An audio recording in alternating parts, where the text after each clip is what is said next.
We have two mad people in our lives, mad of love, mad of caring, and mad of patience. One person stands right in front of us and never lets any problem come to our life. He stands so still and perfect to us. He is definitely our Father.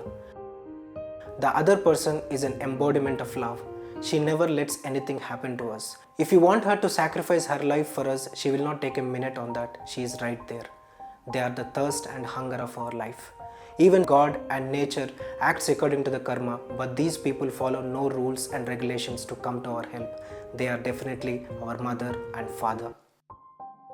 Whenever I talk about parents, a story comes to my mind. Once upon a time, a sadhu was walking with his disciples in a forest, and on his way, he had to stop near a river. And in the river, he observed a scorpion fighting for its life. Sadhu tried to pick up the scorpion and keep it on the bank of the river, but the scorpion started biting him. He has tried it for the second time and the scorpion was still biting him. Sadhu tried it for the third time and the same was happening. When the sadhu was about to start for the fourth time, one of his disciples observed all these and he was asking to the sadhu, Guruji, when the scorpion is still trying to kill you, why are you worried to save its life? Then the sadhu replied this way, My son, it's the scorpion thing to bite and it's my thing to save it. Isn't it the same with the parents? I don't say that every child is a scorpion, but I'll definitely say every parent is a sadhu. Do you know how happy your parents were when you were born? Taking you into their arms, forgetting all the pains they have faced throughout their lives. They caught hold of your little and tiny arms and were teaching you how to walk. And they hugged each other with great smiles when you have taken your first step, and that excited them the most. When you were given your first injection, you must have cried a lot, but the pain was more to your mother, so taking you into her tight arms and hugging you with love. Whenever you fell down while you were praying in the ground, your father must have run to you with the first aid kit, taking the hurt more than you. How many nights you would have disturbed their sleep, each of them waking for some long time in the night and taking the best care of you. Again getting up early in the morning, cooking and going to their respective workplaces. Remember the first day you went to school? They were watching you with tears in their eyes as if you are going to face World War III. And whenever you have done some bad things and wrong things, they must have shouted at you. But remember, the anger is fake, the love is true, avoiding you to do the bad things in your life. Whenever you had bad dreams, you must have run to her and taken into her arms, hugged very tightly. But she was afraid only when you were sick. It was just fever, ma. Remember every birthday? They showered you with gifts and dresses standing right beside you. Whenever you went to your mother with your report card and whenever you went to your father with the trophy you have won in the competition, they must have danced and enjoyed more than you have.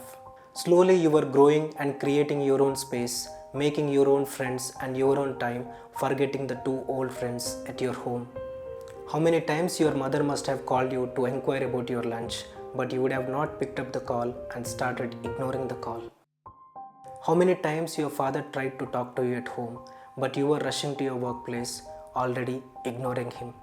These two people were habituated to have dinner with you and spend some good time, but they already started eating alone. Are you getting close to your dreams, or are you going away from your love?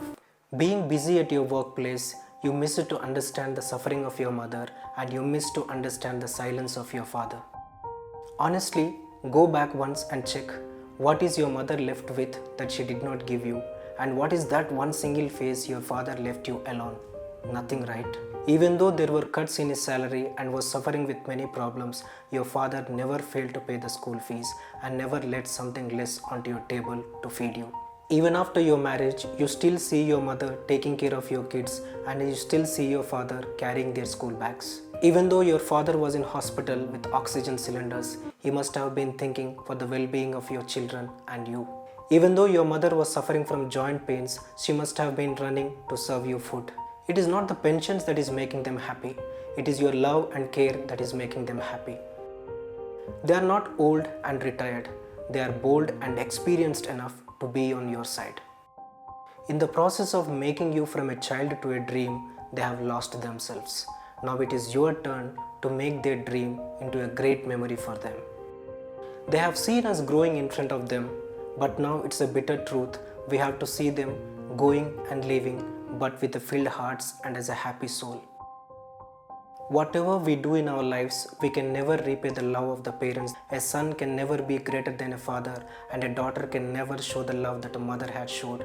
But we can try to repay that love. For this, every son has to turn as a father to his mother, and every daughter should again be a mother to her father.